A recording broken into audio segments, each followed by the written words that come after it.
did it? What was your thinking? I mean, yeah, so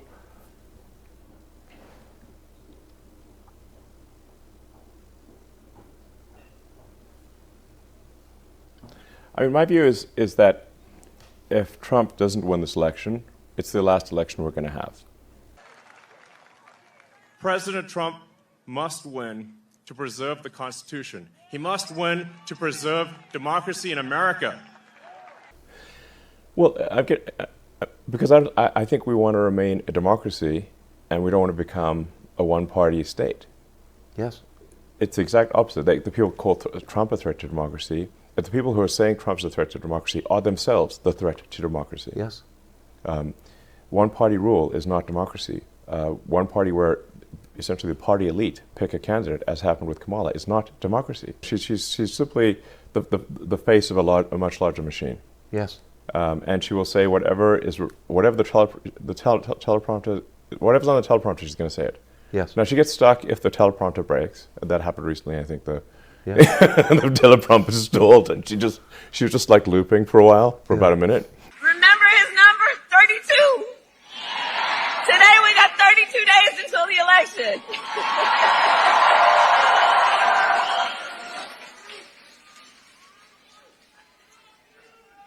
So 32 days. 32 days. Okay, we got some business to do. All right. 32 days. And we know we will do it.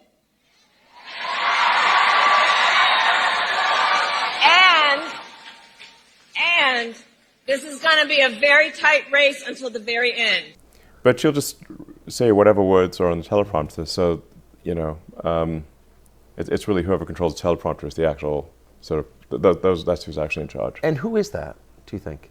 Well, I've tried to pin it down. It's not like any one kind of mastermind. It's not like, it seems to be, it's like Kamala's sort of a marionette with, 1,000 puppet masters type of thing.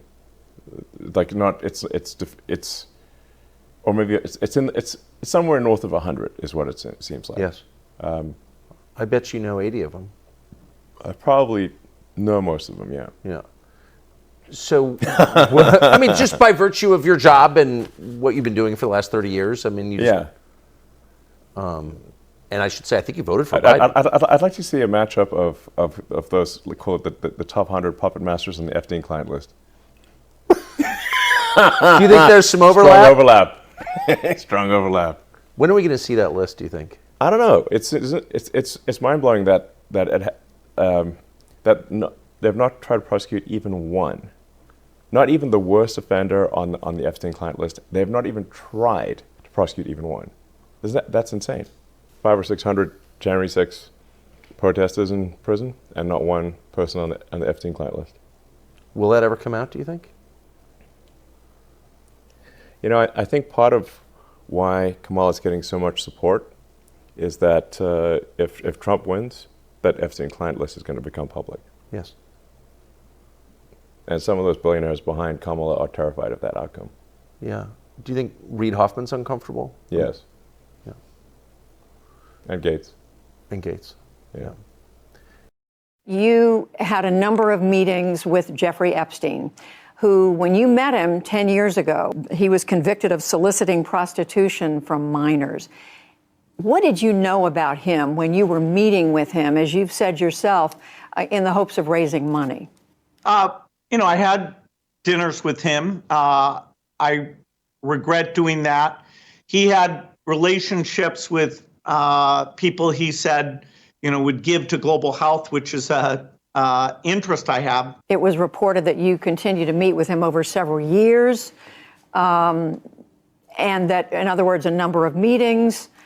What did you do when you found out about his background? Well, I've said I regretted having those dinners, and there's absolutely nothing new on that. Is there a lesson for you, for anyone else looking at this? Well, he's dead, so in general, you always have to be careful.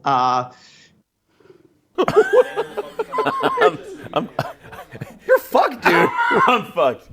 If he loses, I'm fucked. It does seem that way. You can't just be like, yo, Yeah, I'm like, how long do you think my prison sentence is going to be? Do you think? Will I see my children? I don't know.